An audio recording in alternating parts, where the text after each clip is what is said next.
Alright, in this video, we're going to upgrade the RAM on this HP EliteDesk 800 G1 DM. So this is the host I've been using for KVM virtualization lately. Now this is a stick of RAM I picked up on Amazon. Check the link in the description for where you can pick up that same stick of RAM. Now we're going to start out by opening this guy up. So just slide the top open like this. So once we've got that popped open, you're going to notice the hard disk first. Now I had an SSD in here that I had replaced the mechanical drive with, but I had to swap it back because I had to take that SSD for another project. So in any case, that's in there for now. That's what I'm using. And here you see we have one stick of RAM and an empty slot where you could slide another stick in. So let's pop out the existing RAM just to take a look at it for now.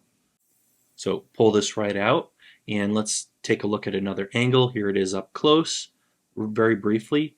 And if you want the same model and all the details on this RAM, just check the link in the description. Check the description of the video. I'm going to have all that info there.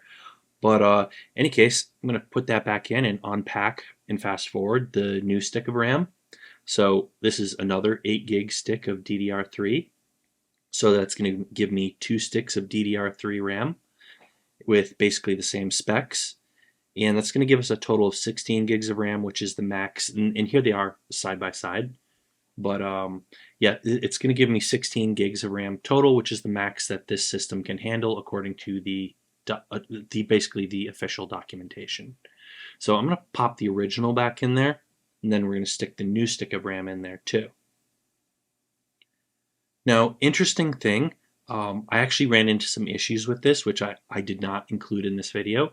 But after having put both those sticks of RAM in, the system would not boot up. I had some beep codes, and I actually I swapped them around a few times, and it ended up working. It turns out there was nothing wrong with either stick of RAM or either slot. So it turns out I just did not seat them snugly enough.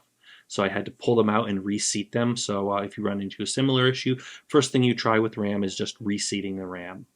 So anyways, here we are. This is a really shaky video of what was on my screen. This is me logged into this specific host, and this shows you how much RAM I have installed in it, which comes up as 15 gigs.